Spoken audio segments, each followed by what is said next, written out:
tinha, antes de uma sala de masterização, tinha uma boa acústica, 2 caixas de som, um puta equalizador, um puta compressor, um limiter e acabou. Hoje você vai pendurando o plugin e eu uso muito periférico analógico clássico, né? Você tem, é infinito o processamento que você pode fazer, o que você pode transformar a master. Então você pode pegar uma master, deixar ela nervosa, pode deixar uma master solta, uma master mais fechada, mais aberta. Apesar de concordar com o que o Kaká fala da comparatividade, né? Você está sempre ouvindo, até porque o ouvido nós somos seres comparativos, a gente está sempre ouvindo, né? É melhor que aquela, é mais aguda que aquela, mais impactante que aquela, é mais doce que aquela, enfim. Isso. Mas as ferramentas são e os estilos. Antigamente você mandava para master, você nem ficava sabendo, né? Hoje o cliente fala, Henrico, olha, quero com tal volume, queria mais brilhante, queria com menos grave. Então, a master virou quase uma mix. Esse é o meu parecer. Eu vou ter que puxar minha carteirinha de idoso aqui. Vou ter que puxar minha carteirinha de idoso, porque eu vou ter que relembrar de onde surgiu a masterização. Tá? Você estava falando, tudo que você falou está absolutamente correto, os anos 80, anos 90, só que a gente tem que retornar para anos 60, anos 70, quando, na verdade, não existia ainda o CD. Existia uma mídia chamada disco, né, o vinil, que pelo menos é da onde eu surgi, da onde eu vim. A gente fazia isso todo santo dia, tinha um sujeitinho que ficava lá na sala de corte, no torno Neumann lá, cortando disco o dia inteiro.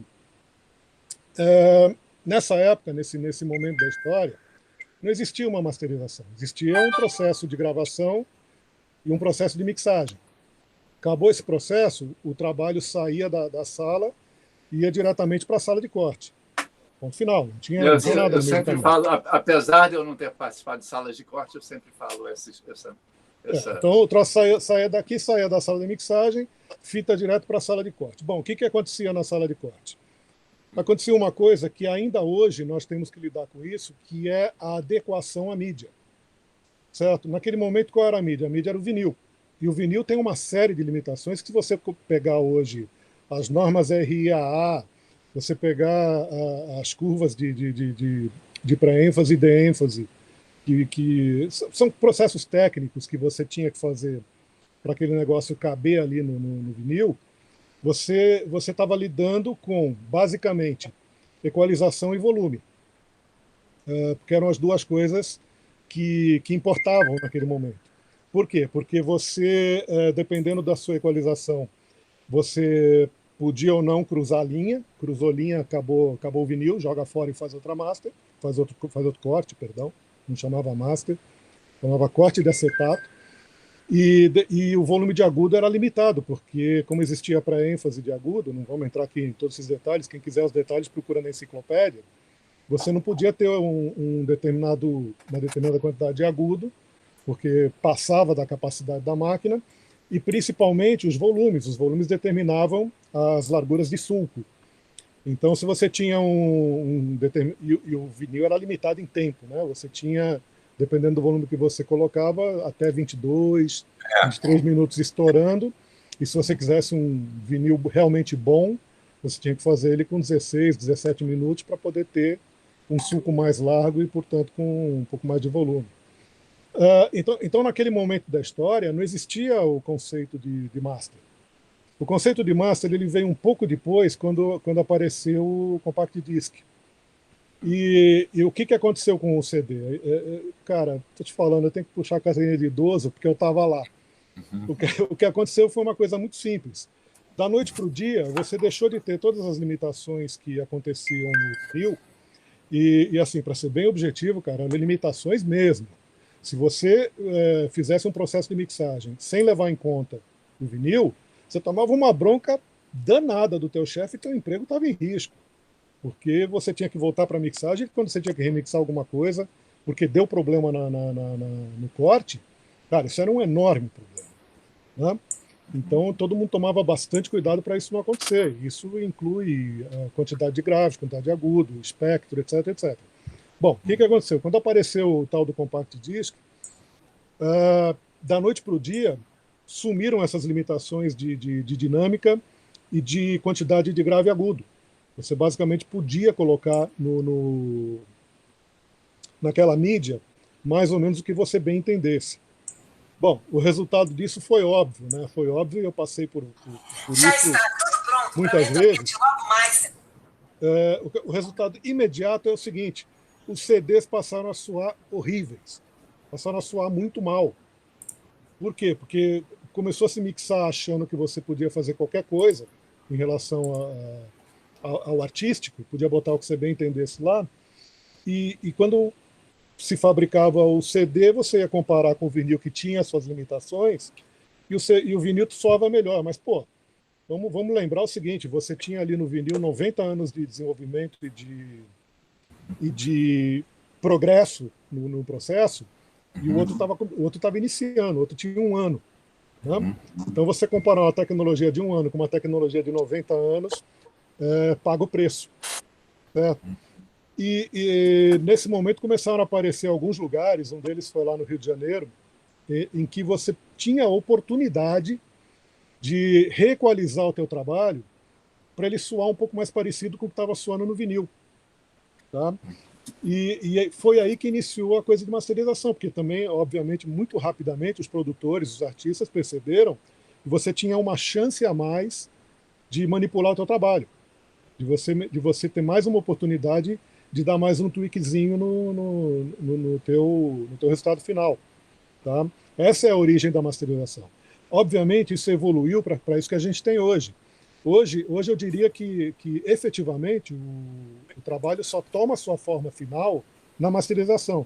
Provavelmente, o Henrique deve receber aí, assim como eu recebo algumas coisas nesse sentido, eu não recebo a música mixada, eu recebo os stems. Né? Eu acabo recebendo vários instrumentos separados para decidir aqui na masterização a sonoridade final do trabalho. Ou seja, houve uma evolução muito forte nesse job, que antes era um job de adequação. Você simplesmente adequava o trabalho final de mixagem para a mídia que estava em questão. Então, ou você estava adequando para o vinil, ou você estava adequando para o CD, ou para o cassete, como disse Henrique, e era uma mera adequação. Você usava filtro, usava um tapinha aqui, uma compressão ali, para evitar de ter algum tipo de problema na mídia, mas você não alterava radicalmente o resultado do disco. Hoje não. Hoje você sai de uma masterização com um trabalho radicalmente diferente daquele que chegou. Entendeu? Então o trabalho do cara que faz uma masterização hoje, ele está com muito mais responsabilidade do que já foi. E por que isso? Porque é uma oportunidade a mais. Então, hoje o artista se sente livre para pensar o que ele quiser na hora de mixagem, no processo de mixagem, vamos dizer assim, e ele sabe que ele tem um outro processo mais à frente em que ele pode corrigir determinados equívocos ou dar um passo a mais dentro do processo dele. Essa é a forma que eu enxergo hoje. Mas, Cacá e Henrico, do jeito que você fala, é como se você conversasse, né, com seus clientes ou com seus artistas sobre desejos e possibilidades. Essa galera tem esse preparo para conversar com vocês numa perspectiva técnica, assim, para realmente chegar onde eles pretensamente gostariam que chegasse, mas que só vocês são capazes de chegar realmente aonde ele pode chegar? Eu não quero falar sozinho, gostaria que o Henrique falasse um pouquinho sobre isso, mas eu diria que sim e não. Sim e não. Sim, porque qualquer um hoje tem um acesso quase que infinito à internet, a ouvir milhares de coisas diferentes. Então ele tem uma liberdade de formar opinião muito forte. E não porque eles não conhecem tecnicamente os termos, mas ele sabe bem o que ele quer como resultado. E aí, Henrico? Bom, obviamente concordo com tudo que o Cacá diz, né? Mais uma vez, como ele já tinha falado e como eu tinha falado, o início, né, e o meio e o fim, a função da masterização é você fazer a música soar bem na mídia que ela vai tocar. Né? E a mídia tem suas limitações. O cassete tem limitação de reprodução, de frequência, de relação sinal-ruído. Aí você grava mais alto para ter melhor relação sinal-ruído, você tem mais compressão do áudio, você tem mais distorção harmônica, e aí vai. O LP, o vinil, tem questões de fase, questões de grave, questões de fase no grave, questões do sulco se cruzar, como o Kaká, a linha se cruzar, como o Kaká falou. Então, a adequação da mídia. Mas, assim como ele falou também, quando surgiu o CD, essas limitações todas foram para o brejo e tudo podia, hoje tudo pode mais ainda, porque hoje não tem nem mais a gravadora. O cara lança a música dele no YouTube, no Spotify, ele que manda, ele não está nem aí. Exato. Entendeu? Então, qual é o certo hoje? Não tem mais certo. Né? Tecnicamente, a única coisa que eu acho errada Outro dia eu vi no Facebook alguém comentando: muito prazer em participar desse projeto, tal. Uma capa de um disco lá que eu cliquei e foi para o Spotify. Nem lembro quem era. Quando eu fui ouvir, tudo distorcia. E distorcia mesmo, não era assim, um ouvido de masterizador, né? Tudo distorcia para valer. Então, existe ainda limitações técnicas, porque o áudio, quando ele vai parar no YouTube, quando ele vai parar no Spotify, no Apple Music, cada plataforma dessas tem um processo de codificação do áudio. O áudio que está lá não é o áudio linear wave que a gente tem na masterização, nem no CD. Né? Vamos, grosso modo, não é isso, mas grosso modo é um áudio MP3. Cada plataforma tem o seu MP3. Né? O Apple Music é a AAC, o Spotify é o OGG Vorbis, e aí vai. O YouTube é MP3. O SoundCloud é MP3, mas enfim, tem uma infinidade de destinos, né?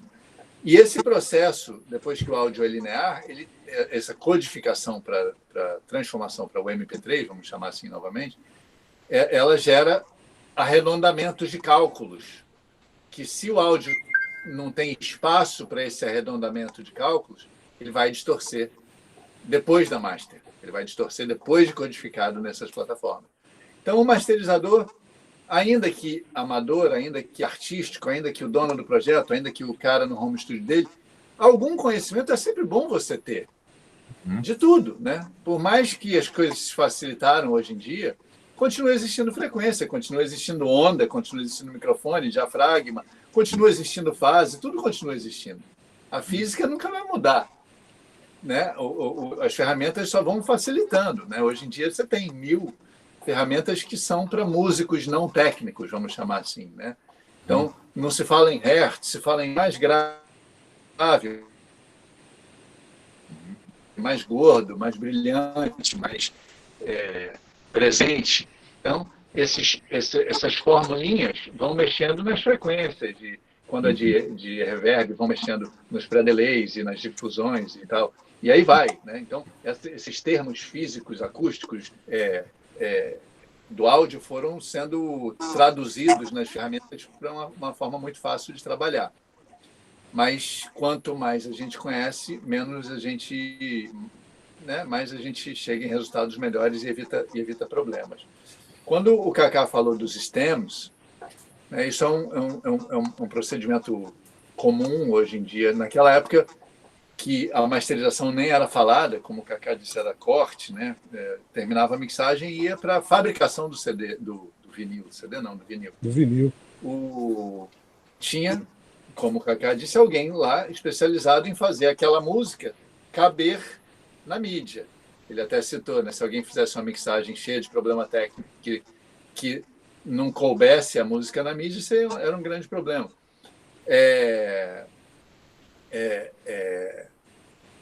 E aí tinha no máximo, né, nos anos 80, tinha muita...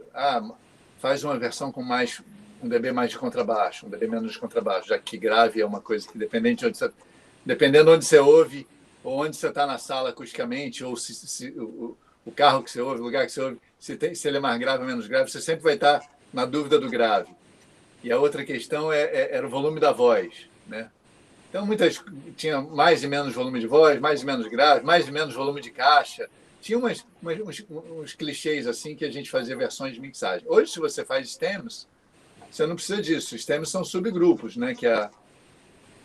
Que a função disso, na minha masterização, sim, você pode dar uma pilotadinha aqui, deixa a voz mais solta, segura mais a voz, segura com certo grave, e eu também, no meu procedimento de masterização, o que eu ofereço é um processo artístico de fazer essa soma analógica, passando por outros inserts. Então, o grupo da bateria, eu passo por um par de equalizadores de época, o grupo do baixo por outro par de equalizadores de época, mas isso já é uma coisa artística, igual alguém falar, vou passar essa imagem por uma filmadora 16mm pela película e tal. Então, isso virou um processo técnico, musical e artístico, você ter os stems separados. Por isso que no início do debate eu falei que a masterização chegou num ponto. Primeiro, ela chegou a virar masterização, que nem era, né, Cacá? Nem existia o processo. E depois ela foi deixando de ser uma coisa muito purista. Ainda existe a masterização extremamente purista, mas ela foi, muitas vezes, terminando a mixagem. Eu recebo mensagens aqui que, nitidamente, elas estão longe de estar terminadas, né? Você precisa, na masterização, refazer a compressão da voz, resolver o problema do grave, resolver o brilho, resolver... Tem masterização que eu ponho até reverb na voz, que veio completamente dura, seca, sem encaixe.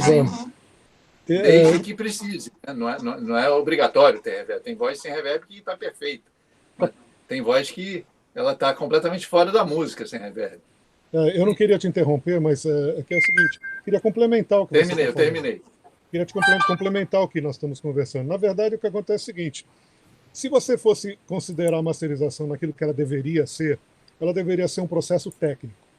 Mas ela hoje não é um processo técnico, hoje ela passou a ser um processo artístico. E é muito difícil você separar com clareza o que é arte e o que é técnico. Quando você fala em processo artístico, você está lidando com estética, você está lidando com gosto, né? Você está lidando até com o perfil do artista que está trabalhando com você. E todas essas coisas criam um aspecto artístico daquele jovem. Enquanto que se você estivesse falando de masterização pura e simplesmente como processo técnico, você estaria falando de frequência, de range dinâmico e de mídia e ponto. Só que a masterização ela deixou de ser unicamente um processo técnico e pela característica, pela facilidade, pelas ferramentas que estão disponíveis hoje, ela passou a ser também um processo artístico. Por isso que o mesmo job, assim como se você mandar para 10 engenheiros para mixar, vão ser 10 resultados diferentes, se você pegar a mesma mixagem e mandar para 10 caras que masterizam, vão ser 10 resultados diferentes também. Né? Não é muito à toa que hoje você tem, só aqui no grupo de premiação, se não me engano, são 6 casas de masterização. Isso não existia. Não existia essa quantidade de gente masterizando há 20, 25, 30 anos atrás. No nosso caso do prêmio, nós não conseguimos juntar mais de 5, agora nós conseguimos juntar quase 15, para chegar em 6. Né? Exato. Por quê? Porque ele transcendeu a questão técnica e ele foi para o processo artístico. Mas tem uma coisa que eu acho, sabe, Cacá, do meu ponto de vista aqui, enquanto realizador do prêmio. Quando a gente tem 15 inscrições, a impressão que eu tenho é que é importante o processo de masterização.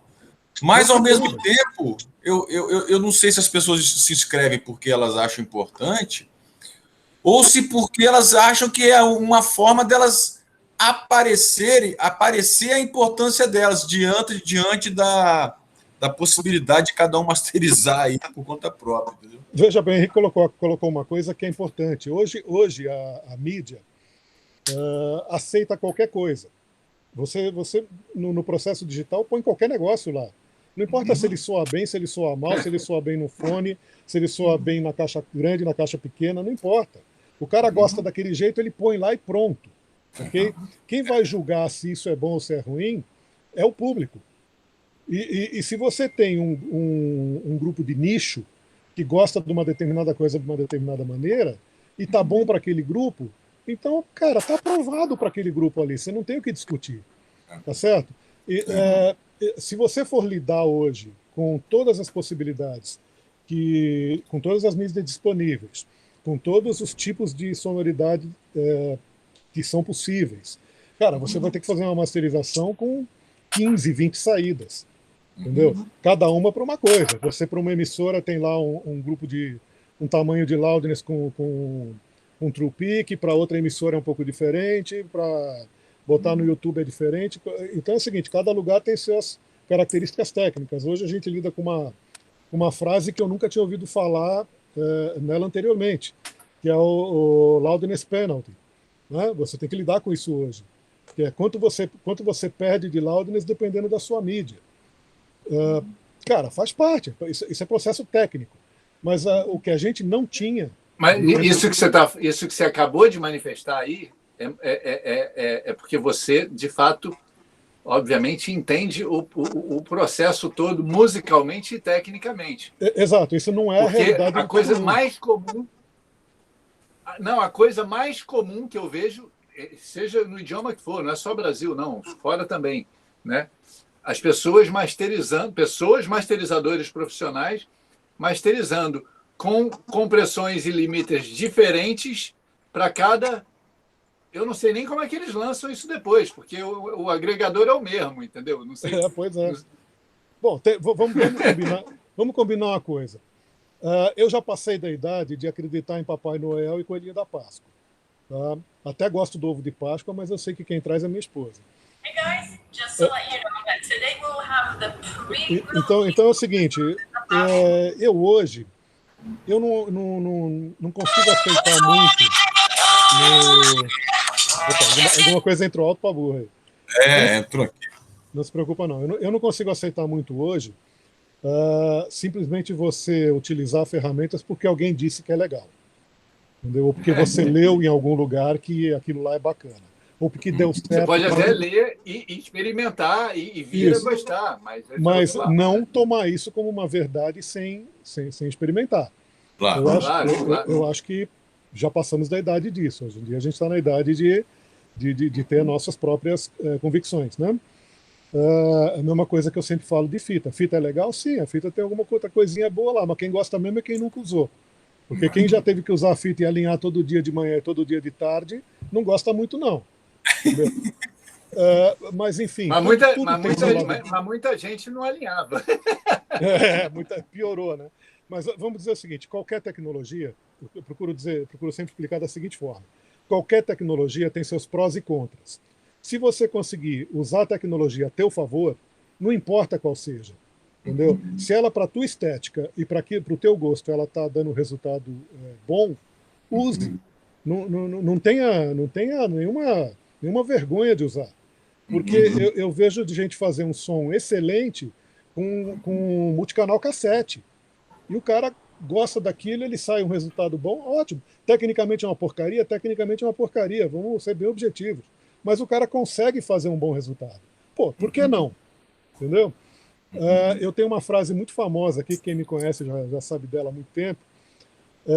Eu digo o seguinte, existe muito esquilo cego. O que é um esquilo cego? É um cara que vai tateando, e de repente num dia qualquer, ele consegue um excelente resultado. Cara, todo mundo pode fazer isso. Com qualquer ferramenta. Eu falo isso com outras palavras. Não importa com qual ferramenta, porque de repente o cara consegue um resultado fantástico. E consegue mesmo. Independente dele ter conhecimento, dele ter o processo técnico, dele saber o nome das coisas ou não saber. O problema é que se o cara é um esquilo cego, no dia seguinte ele não vai encontrar nós de novo. Entendeu? Ele vai encontrar um dia, mas e os outros dias? O nosso problema hoje, quando você presta esse tipo de serviço, é que a gente tem que encontrar um excelente resultado todo dia. E isso é difícil. Esse seu statement, eu falo dizendo o seguinte, a mesma mensagem. Eu falo que o conhecimento te permite repetir o acerto e evitar o erro. Exato. Em vez de virar uma sorte, quando você vai acertar e quando você vai errar. Exato. O nosso problema hoje é que a gente não pode depender da sorte. A gente tem que mostrar um bom trabalho e mostrar um bom resultado todos os dias. Ou mesmo que você esteja num dia ruim, tem que ser acima da média. Entendeu? Porque alguém está confiando a sua carreira e confiando o seu trabalho a você. Eu sempre falo isso, o trabalho não é meu, o trabalho é do artista. E ele está confiando todas as fichas dele no resultado que eu estou fazendo aqui. Então não, e por mais que uma masterização, vamos lá, um dia, né? Um dia. E o disco pode estar sendo produzido há 5 anos, naquele dia da masterização você pode botar tudo pelos ares. Exato. Você pode dar um azar danado, você pode estar num dia péssimo, tua orelha não está legal aquele dia. Acontece, assim, acontece. Mas se você tem o embasamento, se você tem a base técnica, a base artística e a base de experiência, dificilmente você vai fazer alguma coisa que fica muito ruim. Né? Agora, também reconhecer os erros, eu acho que é do ser humano. A melhor coisa que a gente pode fazer sempre é reconhecer quando a gente não fez um bom trabalho e voltar no dia seguinte e procurar fazer melhor. Fora a busca eterna para se reinventar, se modernizar, voltar a usar coisas que você não usava. Afinal, ouvir outros, né? Eu ouço muita música e vejo muita gente vídeos no YouTube, vários ruins, outros muito interessantes, de pessoas boas trabalhando ao redor do mundo. Então você vai se inspirando, né? Claro. E manter a mente aberta, né? Para que fechar? Eu acho que a pior coisa que eu já vi em termos de masterização especificamente algumas coisas que eu já vi do tipo, em Nova York tem um estúdio que o cara só masteriza com aquele equalizador, aquele compressor e aquela caixa acústica. Ele não faz mais nada diferente disso. Bom, desculpa, eu lamento, ele pode ser o cara mais famoso do mundo, mas ele é bitolado. Entendeu? Porque ele está muito fechado. E se uma mix dessas de hoje em dia, capenga, precisar de mais ferramentas para ela resolver um problema? Como é que vai fazer?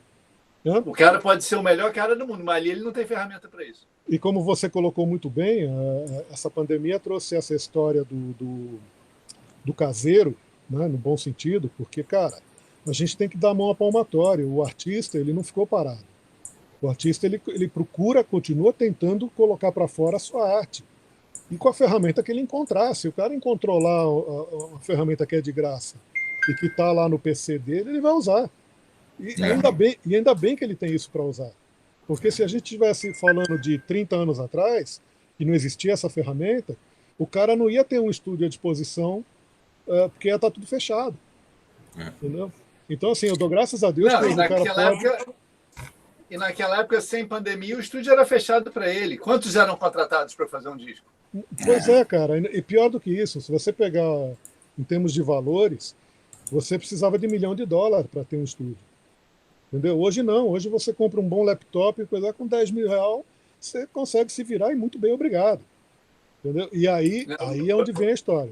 Sem entrar em méritos ultra técnicos, com um laptop hoje, um par de headphones, repito, sem entrar em méritos ultra técnicos da paixão que a gente tem, das características sônicas de uma mesa nível, API e tal, mas a quantidade de ferramentas que você tem num laptop e um headphone é muito maior do que no estúdio de $1 milhão. Exatamente. A grande diferença, eu sempre falo isso, você entrar na loja e puxar da prateleira a ferramenta, beleza, hoje, no bom sentido, tá? No bom sentido da coisa, hoje é banal, mas é o banal pro bom, porque você não tinha isso disponível. Hoje você tem. É que, infelizmente, o que não vem junto é o conhecimento. Você não vem com o conhecimento junto, você não tem isso na prateleira. Mas, como eu sempre falo, tem o esquilo cego. Você vai tateando, um dia você pode achar. E eu não desmereço isso. Agora, como a gente está colocando, hoje tem muitas casas que se colocam como casa de masterização. Beleza, porque tem muita gente boa também, cara. Entendeu? Vamos ser objetivos. Tem gente boa à beça no mercado. Eu não tenho a menor dúvida de que conheço vários que se aperfeiçoaram, que se preocuparam em estudar isso. E tem gente boa pra caramba. Velho. Isso é ótimo, entendeu? Isso é ótimo porque você tem uma diversidade, você tem um mercado muito maior para atender, porque todo mundo está fazendo música de um jeito ou de outro. Então você tem que adequar isso. E na boa, tem trabalho para todo mundo. Agora, O que eu não, a única coisa que eu não gosto é justamente o cara que vem sem bagagem nenhuma e vem cheio de regra. Esse eu já prefiro não ter como cliente, esse eu já prefiro não trabalhar junto. Porque o cara que leu na revista... O conhecimento é infinito e infinitamente necessário. Certamente. Eu fiz uma master outro dia, onde você vê a primeira versão da master era um disco de hard rock, quase heavy metal, guitarra de rock, onde as guitarras base eram tocadas 2 vezes, tocada e depois dobrada, e uma, eu não mixei, uma estava toda para um lado, toda 100% hard left e a outra hard right. Você sabe o que acontece quando você pega um som e tem um áudio todo para um lado, não é um pouquinho mais para... E outro áudio todo para o outro, e você ouve ele em mono? Ele pode cancelar. Ele, em primeiro lugar, cai 3 dB. Não era cancelamento, porque eram performances absolutamente diferentes. Claro que pode ter uma paletada aqui, outra ali, que ela fica variando o volume e tal. Mas você tem a questão da psicoacústica, do que acontece na hora que você soma. Quando você soma os sinais, não é nem psicoacústica, é questão elétrica. Quando você soma os 2 sinais que contém nos 2 elementos... Sim, soma 3 dB e você passa a ouvir menos as guitarras. Na hora que soma os 2, você tem 3 dB a mais de cada um. Na hora que você não soma os outros, você acaba que tem de 6 a 9 dB a menos de guitarra base. Então a gente tinha um disco super amplo, né? Porque ele tinha as guitarras super abertas. Só que na hora que você ouvia em mono, era como se você pegasse as guitarras bases, que era o coração do disco, fora a melodia, e ela sumisse. Bom, e você deu sorte que não estava fora de fase, né? Bom, se estivesse fora de fase, ia interferir só de uma certa frequência para baixo, né? O agudo não, porque era tocado, era outro canal tocado. Não, cara, porque já chegou coisa aqui assim para mim também, completamente fora de fase. Você integra em mono, desaparece. Olha, deixa eu falar um negócio aqui para vocês. Essa conversa de vocês, eu estou assim lamentando, né, a ausência, ao mesmo tempo me sentindo privilegiado de estar sendo testemunha dessa aula, né, de, como diria o Henrique, psicoacústica, né? Mas, cara, é isso. É muito bom, velho. Olha, isso não é nem psicoacústica. Psicoacústica é quando o cérebro, pela maneira que ele é feito por Deus, ele ouve as coisas da maneira, ele interpreta o áudio de uma certa maneira. Por exemplo, o carro vindo na nossa direção, indo embora, né? Isso é maneira como o cérebro acha que a afinação está subindo. Efeito Doppler, essas coisas, né? Mas isso que eu estou falando não é psico, de fato é físico. É físico, isso é física aplicada. Não é interpretação do cérebro, é de fato físico.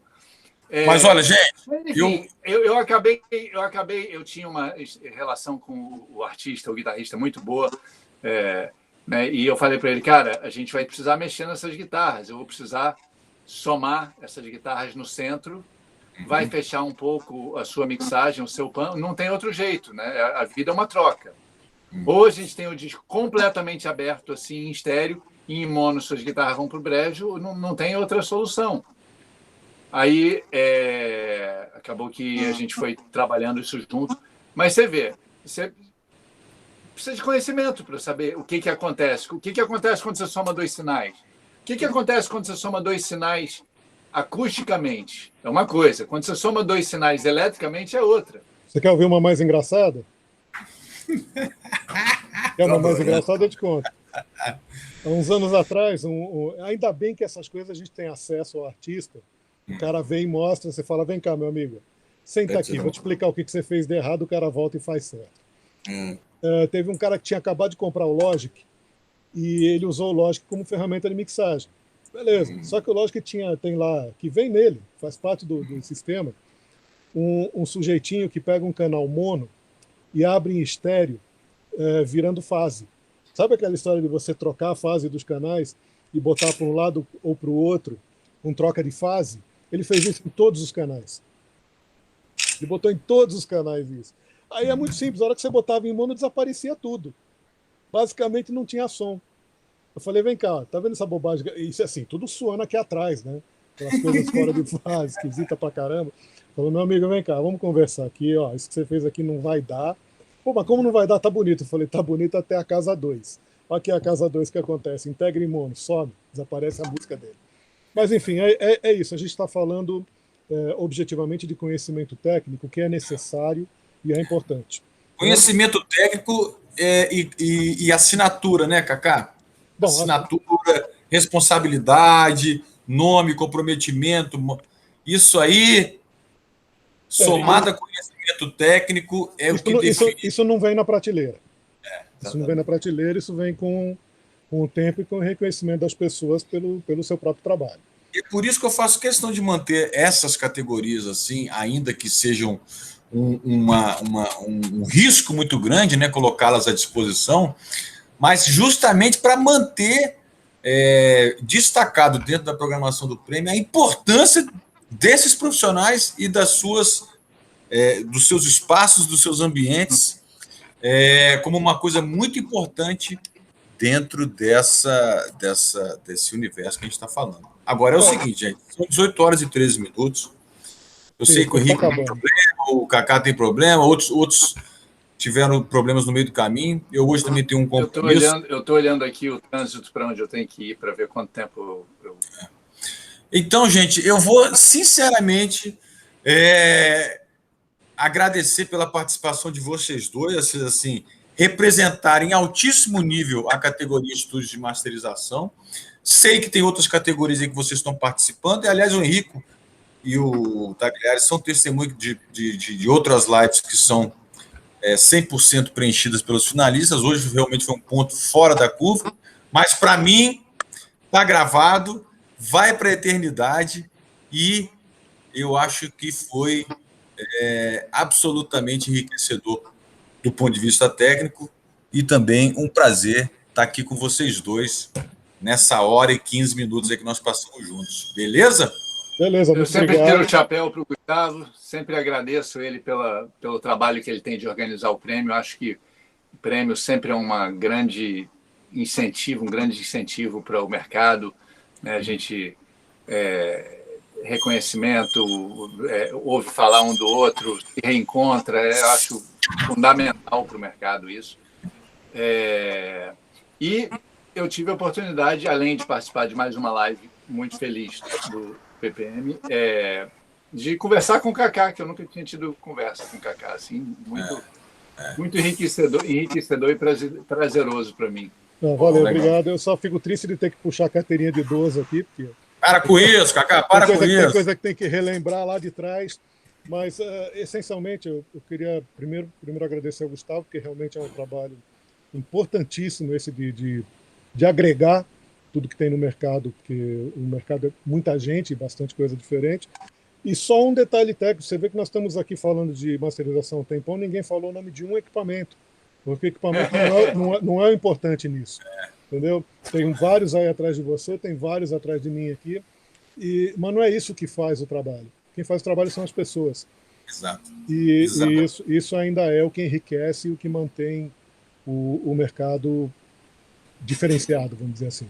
Exatamente. Concordo plenamente. O mundo é das pessoas e dos seus conhecimentos, dos seus talentos, e assim é que surgem, né, Cacá? Talvez os espaços e as máquinas, a partir das pessoas. Perfeito. Eu até disse numa outra live, né, uma frase do Nelson Motta, né, que está no livro dele.